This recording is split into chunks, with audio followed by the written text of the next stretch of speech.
1절 말씀 보면 예수 그리스도의 종 바울은 이렇게 말씀하죠. 바울이 이 로마서 편지를 고린도에서 썼거든요. 3차 전도여행 돌아오다가 고린도에서 이 편지를 썼는데, 로마 사람들에게 이 편지를 쓰기 전에 25년 전, 그러니까 이 편지를 쓰기 전 25년 전에 예수님을 바울이 다메섹에서 인격적으로 만났습니다.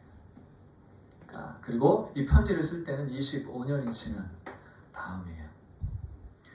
그래서 예수님이 인격적으로 다메섹에서 예수님을 만날 때 우리 잘 아는 것처럼 다메섹으로 가는 길에 정오쯤 되니 갑자기 해보다도 더 밝은 빛이 비춰서 눈을 어둡게 했을 때 주님께서 사울에게 얘기했잖아요. 사울아 사울아 어째 네가 나를 핍박하느냐. 그때 이제 바울이 주여 네시오니까 내가 무엇을 하오리까. 내가 당신을 주님을 섬기겠나이다. 주님 그랬어요. 제가 무엇을 해야 됩니까? 주님 제가 무엇을 하오리까? 무엇을 해서 주님을 섬기겠습니다. 이렇게 이제 말씀하고 있는데, 예수님을 핍박했던 바울이 예수님을 만나서 주님으로 만나고 또 주님으로 섬기게 됐습니다. 그리고 이제 25년이 지난 지금이죠. 이 로마서를 기록하고 있는 것은 25년이 지난 지금도 바울은 어때요? 변함없어요. 뭐라고요? 예수 그리스도의 종 바울은 이렇게 했어요. 노예라고 하고 예수 그리스도의 것, 예수 그리스도의 소유, 아니 주님의 것입니다. 주님을 섬기는 주님의 종입니다. 이렇게 말씀을 하고 있잖아요. 근데 어떻게 25년이 지났는데도 불구하고 변함없이 이렇게 예수님을 섬기는 종으로, 예수님의 것으로 이렇게 살아가고 있을까요? 중요한 것 같아요. 우리가 살아가다 보면 사실 많이 이제 변질도 되고 변화도 되고 달라지기도 하고 그러는데, 그래서 많은 사람들이 과거에 나는 이랬어, 과거의 주님과의 관계와 경험은 이랬어라고 많은 말을 합니다. 예전에 나도 이랬어 이렇게 말을 많이 하고. 그러나 많은 경우에 과거의 관계와 경험이 현재까지 계속되고 있지 않은 것들을 많이 봐요. 그래서 저도 계속 제가 중심에 가지고 있는 것 중에 하나는 피니싱 웨어, 그러니까 마지막까지 끝까지 정말 완주하고 끝까지 변함없이 잘 살아가는 것이 저의 중심의 마음입니다. 그래서 마지막까지 잘 마치는 것. 그래서 현재의 주님과 과거의 같은 관계를 계속해서 유지하고 있다면 어때요? 정말 너무너무 좋은데, 그런데 현재의 주님과의 관계가 과거의 관계와 같지 않다면 과거에 내가 어땠는지 하는 것들은 별로 의미가 없다라고 생각이 됩니다. 예수님도 계시록 2장에 보면은 에베소 교회를 향해서 얘기했어요. 너희가 처음 사랑을 버렸느니라. 너희가 처음 사랑을 버렸느니라. 굉장히 많은 열심과 열정과 많은 일들을 하고 수고와 인내와, 그러니까 그 사랑, 그 처음 사랑만 빼고는 모든 것들이 다 갖춰지고 그만큼 열심히 있었는데 하나가 없었어요. 이거는 많은 것 중에 하나가 아니라 전부와 같은 하나예요. 처음 사랑, 마음 중심에 있는 처음 사랑을 버렸느니라. 그래서 너희가 회개하여 돌이키고 처음 행위를 가지라. 어디서부터 떨어졌는가, 어디서부터 그 사랑을 잃어버리게 됐는지 너희가 잘 깨달아서 처음 사랑을 회복하라. 이렇게 말씀을 하고 있는 것을 봐요. 돌이키라 라고 얘기를 했어요. 그러니까 에베소 교회는 결국 돌이키지 못했어요. 그래서 과거에 내가 어땠느냐 하는 것들과 현재 내가 주님과의 관계와 주님 안에서의 나의 신앙이 다르다고 한다면, 난 과거에 이랬어, 그게 뭐 의미가 있겠어요? 난 과거에 이랬었어 하는 것들이 그렇게 아무런 의미가 없다라고 생각합니다. 현재 우리가 어떻게 살아가고 있느냐 하는 것들이 참 중요하죠. 계속해서 과거의 경험과 관계가 있다고 한다면, 현재도 계속 그렇게 살고 있다고 한다면 과거의 경험이 주님을 만난 것이 얼마나 가치 있고 소중한 경험이 되겠습니까? 25년 전에 주님 누구십니까? 제가 무엇을 해야 됩니까? 제가 주님을 섬기겠습니다 라고 했었던 것처럼 스스로 자원해서 영원히 주님과 함께 영원한 주님의 종으로서 주님의 것으로서 고백하고 주님을 섬기고 있는 바울의 모습이 오늘 25년 예수님을 만나고 25년이 된 상태에서 로마서를 기록하면서 예수 그리스도의 종 바울은 이렇게 말하고 있는 것들을 봐요. 왜 이렇게 변함없이 바울이 주님을 섬기고 있을까요? 이게 주님과의 관계 같아요. 여러분 신명기 15장 12절부터 17절 말씀 제가 묵상하고 생각해 보다가 12절부터 15절 말씀에 보면은 안식년이 되면 6년 동안 종으로 있었던 형제들은 어때요? 7년 때 되면 자유하게 풀어줍니다. 그러니까 안식년 제도죠. 그래서 6년 동안 그들이 가난하고 어려워서 사실은 다른 사람의 집에서 일을 해야 되는 노예가 되고 종이 돼서 섬겼지만 7년째 되면은 자유를 주라 이게 율법에 기록되어 있는 것이에요. 그래서 다 자유가 주어졌는데 그런데 이렇게 말씀을 하고 있어요. 12절 17절 사이에 만일 그 종이 너와 네 집을 사랑함으로 너를 사랑하고 집을 사랑함으로 영원히 네 종이 그러니까 너와 함께 있는 것을 좋아하여서 떠나기 싫어한다면 송곳을 가져다가 그 귀를 문에 대고 뚫어라. 귀를 뚫으라고 그랬어요. 그리하면 그가 영원히 네 종이 될 것이니라. 자유가 주어졌지만 스스로 자원하여서 누구요? 주인을 사랑함으로 떠나지 않고 주인과 영원히 함께 영원한 소유, 영원한 종으로서 같이 있고 싶다고 한다면 그러니까 오늘 바울은 이 말씀과 관련이 있다고 저는 생각합니다.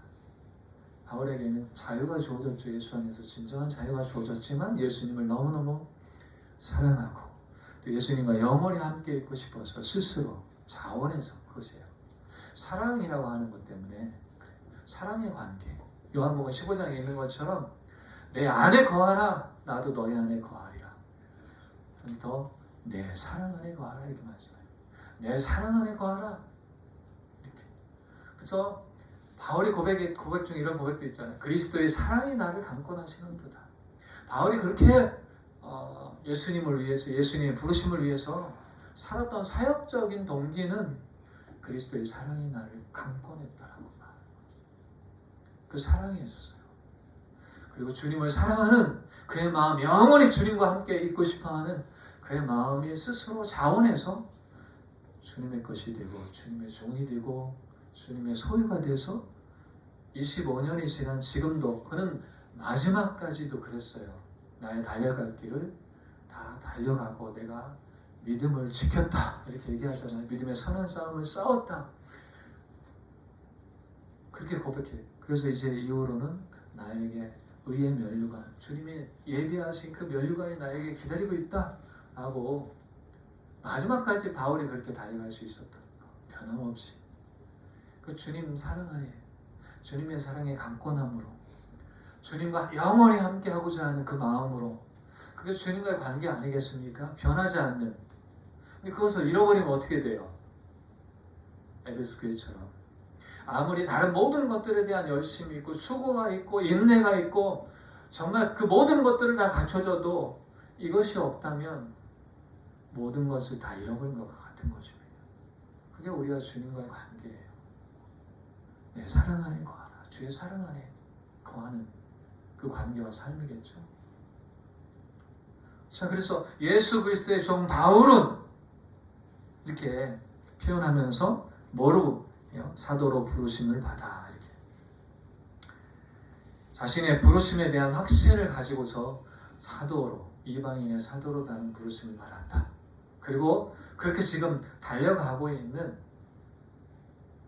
가운데 이 고린도 전서를 고린도에서 로마서를 기록하고 있는 것을 볼 수 있습니다. 나는 사도로 부름을 받았다. 그렇죠? 무엇을 하든지 우리에게 또 중요한 게 무엇입니까? 부르심이에요. 그렇죠? 하나님의 부르심이 무엇인가? 이것이 가장 중요하죠. 우리의 부르심에 대한 것들입니다. 그러나 우리가 하나님에 대한 하나님의 부르심을 생각할 때 우리의 부르심에 대해서 부르신 삶에 대해서 우리가 조금 생각해 볼 때 그 부르심이 어떤 것과 같아요? 여러분 중요하다 중요하지 않다. 그죠? 어떤 건 중요하고 어떤 건 중요하지 않고 또는 어떤 건 덜 중요하고 어떤 것은 더 중요하고 어떤 것은 높은 것이고 어떤 것은 낮은 것이고 어떤 것은 큰 것이고 어떤 것은 작은 것이고 어떤 것은 소중한 것이고 어떤 것은 좀 하찮게 떨어진 것이고 여러분 하나님의 부르심이 그런 것과 같은 것인가요? 아니죠. 그런 것으로 구분되는 것이 하나님의 부르심이 아니다. 그것은 옳지 않다라고 하는 것입니다. 여러분 바울은 사도로 부르심을 받았기 때문에 그는 사도가 돼야 되고 사도로 살아야 됐어요. 그리고 오늘도 얘기합니다. 사도로 부르심을 받은 바울 나 이렇게 얘기하잖아요. 그런데 만약에 바울이 천막을 만드는 자로 부르심을 받았다고 한다면 천막을 만드는 자로 부르심을 받은 바울은 이렇게 얘기할 수 있겠죠. 그는 천막 만드는 자가 돼야 될 거고 천막 만드는 일로 천막 만드는 삶을 살아야 되는 것이 맞습니다. 부르심 받은 대로 살아가는 것입니다. 하나님께서는 저와 여러분들 어떻게 우리를 무엇이라고 부르셨든지 간에 그것이 우리의 삶 속에서 우리의 생활 속에서 저는 오늘 제목처럼 가장 큰 하나님의 부르심이라고 생각합니다. 그것이 바로 하나님의 가장 큰 부르심이다. 어떤 부르심이든 간에 어떤 부르심이든 간에 그래서 그것이 하나님의 부르심이 저는 또 하나님의 우리를 향한 최선이다. 가장 최선이다. 왜냐하면 하나님께서 부르신 그 이상의 우리가 큰 일이라든지 어떤 다른 일을 우리가 할 수 없어요. 우리를 잘 알기 때문에 그 부르심으로 부른 거예요. 그래서 부르신 것에 대해서만 또 하나님은 어때요? 책임을 물어요. 감당할 수 없는 거나 우리가 상관이 없는 것에 대해서 하나님 우리에게 책임을 묻지는 않아요. 그 부르신 그 일에 대해서 그리고 그 부르신 일 이상으로 우리가 감당할 수 없기 때문에 사실은 그 부르심이 우리의 최선이다라고 할 수 있어요. 우리 가끔 하나님께서 부르시지도 않은 일에 대해서 의무감이나 책임감을 가지는 경우가 참 많거든요. 여러분 하나님의 일을 우리가 다 할 수는 없잖아요. 그 모든 일을 우리가 다 이룰 수 있겠습니까? 그런데도 불구하고 이게 하나님의 일이다 라고 하는 것들 때문에 보통 보면은 우리가 책임감이나 의무감을 가지고 또 그것을 감당 못해서 어떨 때는 죄책감도 가질 때가 많이 있습니다. 하나님을 위해서 좀 더 큰 일을 해보려고 그런 마음들을 가지면서 감당치 못한 무거운 책임감 때문에 스스로 지치고 힘들게 살아가는 경우도 많이 있고 부르시지 않은 일에 관여해서 큰 어려움을 당하는 경우도 사실 많이 있습니다. 저도 그런 일들을 많이 겪어봤어요. 왜? 내 열심 때문에, 책임감 때문에, 의무감 때문에 어려운 사람만 보면 그냥 가만히 지나가지를 못했어요. 저는. 뭔가를 해야 되고 뭔가를 도와줘야 되고 뭔가 그 책임감을 해야 되는 어떤 그런 부분들이 제 마음속에 있었거든요. 왜냐면 제가 정말 어렵고 이런 백그라운드가 저 있었거든요. 정말 힘들고 어려울 때 뒤돌아보면은 그쵸, 예수님을 만나고 난 이후에는 하나님께서 나와 함께 하셨다. 그래서 내가 있었다. 그 시기를 지나올 수 있었다. 마치 정말 자폭하고 싶고 떠나고 싶고 어떤 그런 순간들이 저에게 있었어요. 근데 저는 혼자라고 생각했습니다. 아무도 도와주는 사람이 없이 혼자다라고 생각했습니다. 그런데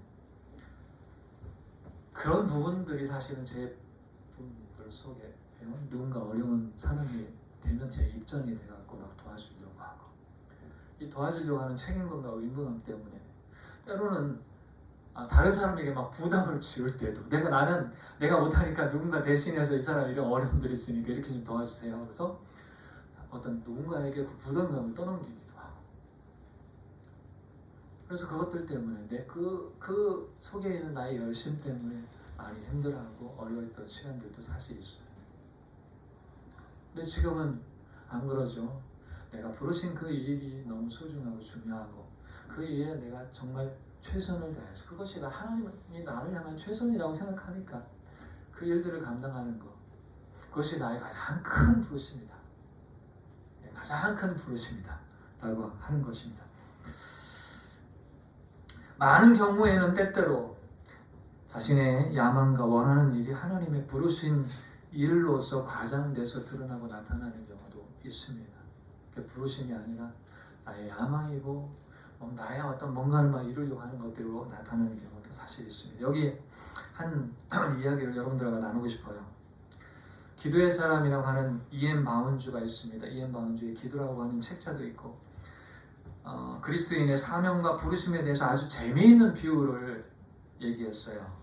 어느 날 하나님이 세 천사에게 각기 다른 사명을 주어서 이 땅에다가 보내셨습니다. 그런데 첫 번째 천사에게는 황금으로 만든 홀이라고 하는 지휘관, 지휘자들이 가지고 있었던 그 홀을 쥐어주면서 거대한 제국을 다스리는 왕이 되게 했어요. 두 번째 천사에게는 커다란 주판 계산기를 주면서 큰 기업을 경영하는 사장이 되게 했어요. 그리고 세 번째 마지막 천사에게는 가장 낮고 어두운 빈민촌에서 똥을 푸는 일을 하게 하셨습니다. 그러면서 바운주는 우리에게 독자들에게 물어봐요. 뭐라고요? 여러분 이 세 천사들의 사명감 부르심에 과연 차이가 있을까요? 차이가 있습니까? 차이가 있습니까? 여러분들은 어때요? 차이가 있습니까? 성경을 보면은 사도 바울을 도와주면서 누구보다도 많이 수고했지만 세상에는 전혀 두드러지지 않는 드러나지 않는 한 여인의 한 인물이 사실 나옵니다. 로마서에 딱 한 번 등장해요. 로마서 16장 12절에 등장하는 이름인데 여러분들도 아마 기억 못할 수도 있어요. 대다수 그리스도인들에게 생소한 이름이고 근데 그 이름이 뭐냐? 벗이라고 하는, 그러니까 벗이 아니라 벗이라고 하는 이름입니다. 근데 그녀의 행적은 철저히 가려져 있기 때문에 성경 전후의 문맥이나 문법, 단어 여러 가지 부분들을 자세히 살피고 연구해야 비로소 그녀가 여성이다라고 하는 것들을 알 수가 있어요. 여인. 벗이라는 이름은 고유 명사 같은 그 사람의 독특한 그 사람만의 이름은 아니었어요. 족속이나 민족을 가리키는 그냥 명사였었습니다. 그러니까 민족의 이름으로 불려야 했을 만큼 그녀의 이름은 아주 낮은 신분에 처했던 여인이었었다라고 하는 것들을 말해주고 있어요. 그러나 그녀는 결코 그런 낮은 신분이라고 하지만 작은 여인은 아니었다. 성경은 그를 아주 아름답고 귀한 여인이다라고 기록하고 있어요. 16장 12절 말씀 이렇게 기록하고 있습니다. 뭐라고요? 주 안에서 많이 수고하고 많이 수고했지만 그 외에 이름 외에 기록은 사실 없는, 그리고 주 안에서 많이 수고하고 사랑하는 벗이 이렇게 써요. 주 안에서 많이 수고하고 사랑하는, 바울이 그렇게 사랑하는 여인이었던 벗이 하고 굉장히 참으로 감격스러운 지칭 이름을 벗이라고 하는 것들을 볼 수 있습니다. 그렇죠? 부르심에 대한 것들, 저와 여러분들의 부르심에 대한 것들을 생각하면서 현재 우리에게 주어진 일이 어떠하든지, 그렇죠? 어떠하든지 그것이 어때요? 가장 큰 부르심이다. 가장 큰 부르심이다. 1달란트, 2달란트든 5달란트든 그거 별로 그렇게 중요하지 않아요. 그렇죠? 그게 나를 향한 하나님의 최선이다. 믿습니까? 여러분의 부르심, 우리의 부르심에 대해서 다시 한번 말씀을 통해서 보시기를 바랍니다. 그리고 1절 하반전에는 하나님의 복음을 위해서 택정함을 입었으니 바울은 복음을 위해서 분명하게 택함받은, 그래서 이방인 사도로서 복음을 위해서 그는 평생 부르심 이후에 계속 내가 주 예수께 받은 사명, 하나님의 은혜의 복음을 증거하는 일을 위해서, 왜요? 그것을 위해서 택함받았기 때문에 내 생명을 조금도 귀한 것으로 여기지 아니하노라 하고 자신의 부르심, 택하심에 따라 어때 최선을 다해서 그것이 하나님의 최선이고 최고의 부르심이라고 생각하면서 그렇게 달려가고 살았습니다.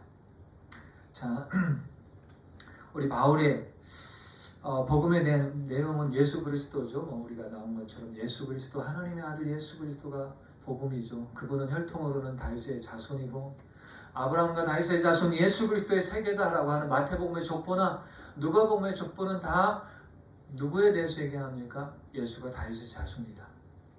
마태복음은 다윗의 아들 솔로몬을 통해서 마리아의 남편인 요셉의 계보까지 되어지고, 누가복음은 다윗의 또 다른 자손 아들인 나단을 통해서 마리아의 족보가 사실 기록되어 있습니다. 여인의 후손이라고 하는. 그래서 둘 다 누구에게서 나왔어요? 이사야 선지자가 예언했던 이새의 줄기에서 다윗의 자손으로 태어난 예수, 혈통으로. 그러나 다음에 나오죠. 그래서 3절 4절 한번 같이 읽어봅시다. 시작. 그의 아들에 관하여 말하면 육신으로는 다윗의 혈통에서 나셨고 성결의 영으로는 죽은 자들 가운데서 부활하사 능력으로 하나님의 아들로 선포되셨으니 곧 우리 주 예수 그리스도시라. 예수님은 하나님의 아들이시죠? 예수님은 하나님이시죠? 네, 하나님이십니다. 그리고 부활을 통해서 그 하나님의 아들인 것들을 증명하고 나타내셨습니다. 예수님은 죽으실 뿐만 아니라 죽음에서 다시 부활하신, 지금도 하나님 우편에 계시고 모든 세상 모든 것들을 주관하고 계신, 우리 안에 계시고 우리를 주관하고 계시는 부활하신 주님, 그것이 바울이 증거했던 복음입니다. 5절부터 보고 5, 6, 7절 보겠습니다. 이로 말미암아 우리가 은혜와 사도의 직분을 받아 그의 이름을 내어 모든 이방인 중에서 믿어 순종하게 하나니. 은혜와 사도의 직분이라고 표현했고 모든 이방인들에게 믿어서 그리스도 앞에 순종하는 그리스도의 것으로 되어지게 하는 삶을 사는 거죠. 6절 너희도 6절 한번 같이 6절 7절 같이 한번 읽겠습니다. 시작. 너희도 그들 중에서 예수 그리스도의 것으로 부르심을 받은 자니라. 로마에서 하나님의 사랑을 받고 성도로 부르심을 받은 모든 자에게 하나님 우리 아버지와 주 예수 그리스도로부터 은혜와 평강이 있기를 원하노라. 네. 하나님께서 똑같아요. 우리를 사랑하시고 우리의 부르심이 모든 그리스도인들의 부르심, 교회라고 하는 것들은, 교회는 어때요? 예수 그리스도의 것으로 부름받은 저와 여러분들의 교회죠. 우리는 예수님의 것으로 부름받았어요. 이거 부르심입니다. 그렇죠? 우리는 누구의 것? 예수님의 것입니다.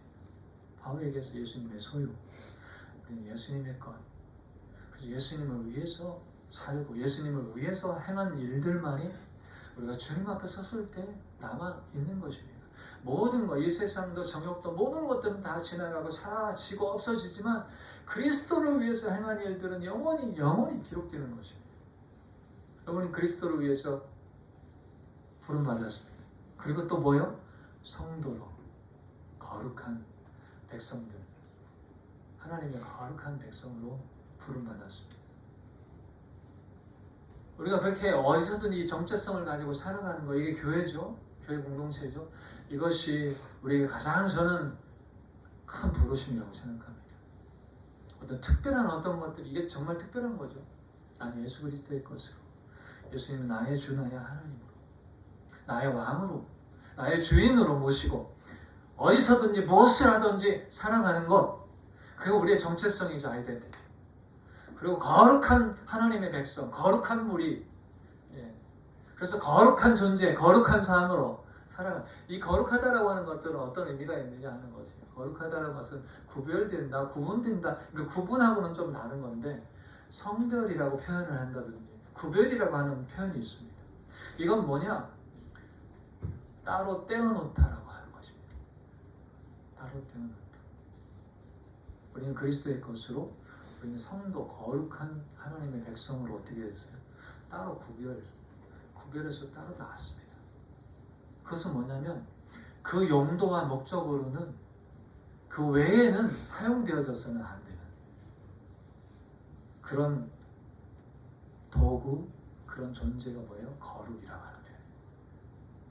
하나님의 것으로, 그리스도의 것으로, 또 하나님의 백성으로, 거룩한 백성으로 우리가 부름을 받았기 때문에 어디서 무엇을 하든지 우리의 정체성은 뭐예요? 그렇게 우리가 쓰임 받아야 되고 사용되어야 되고 그렇게 살아가야 되는 것이 모든 그리스도인들, 하나님의 자녀들의 부르심이다. 거룩하게 구별해서 부릅니다 라고 하는 거죠. 오늘 우리 특별히 부르심에 대한 부분들을 많이 생각해 봤습니다. 여러분들 어떤 부르심 앞에 어떤 정체성을 가지고 여러분 살아가고 있는지 다시 한번 보고요. 때로는 우리가 부르시지 않은 어떤 특별한 누군가가 되려고 할 때도 사실 있어요. 누군가처럼 살고 싶어서 누군가가 되려고 하는 그런 사람으로, 그런 부르심으로 우리가 살지 말고요. 다른 누군가로, 다른 어떤 것으로 살아갈 수가 있는 게 아니고 그것이 나의 최선이고 나의 부르심이다. 그 외의 것으로 우리가 할 수 없는 그런 삶으로 우리가 부르심을 받았다라고 하는 것입니다. 마지막으로 이런 것들 인사말이지만 로마에서 하나님의 사랑하심을 받고 성도로 부르심을 받은 모든 자에게 하나님 우리 아버지와 주 예수 그리스도로부터 은혜와 평강이 있기를 원하노라. 이 은혜와 평강, 항상 바울의 인사말에는, 서신서에는 은혜와 평강이 이게 빠지지 않아요. 그래서 은혜와 평강은요 마치 쌍둥이라고 말할 수 있어요. 같이 묶여서 항상 나와요. 따로 떼어서 나오는 게 아니라 은혜와 평강이 함께 갑니다. 꼭 순서에 똑같이 이렇게 들어가 있어요. 여러분 찾아보면 다 서신서에 나와 있죠. 그래서 이거는 평강과 은혜라고 표현하지 않아요. 평강과 은혜가 아니라 반드시 은혜와 평강이라고 말을 하고 있습니다. 그 이유는 우리가 은혜를 경험하지 못하면 하나님의 평강을 알 수 없다. 하나님의 평강을 경험할 수 없다는 것입니다. 반드시 은혜가 먼저예요. 우리의 의를 내세우려고 하면 할수록 우리가 어때요? 은혜 없는 삶에서는 전혀 평강을 경험할 수가 없는 것이에요. 그 은혜라는 것이 뭘까요? 내가 죄인이고 주님이 나를 구원하셨다는 거예요. 내가 스스로 의를 나타내가 내가 스스로 구원할 수 있는 존재가 아니라 스스로 나를 뭔가에 나타낼 어떤 그런 존재가 아니라 우리는 죄인이다. 그래서 우리에게는 구원자가 필요하다. 예수님이 우리의 구원자다. 예수님이 우리를 구원하셨다. 그게 은혜죠. 항상 우리의 정체성을 어디서든지 생각해 봤을 때 우리가 은혜 가운데서 우리를 다시 돌아보면서 그 은혜 가운데서 주님이 주시는, 그러니까 나의 죄를 대속해서 죽으신 예수 그리스도의 십자가 앞에 우리가 서지 못한다면 우리의 삶은 은혜가 없다 라고 하는 것입니다.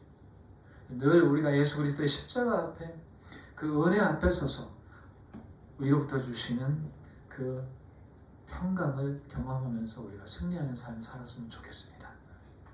십자가 없이는 은혜도 없고 평강도 없습니다. 그 십자가, 예수 그리스도의 십자가 안에서 은혜와 평강을 누리는 저와 여러분이 되기를 간절히 축원합니다.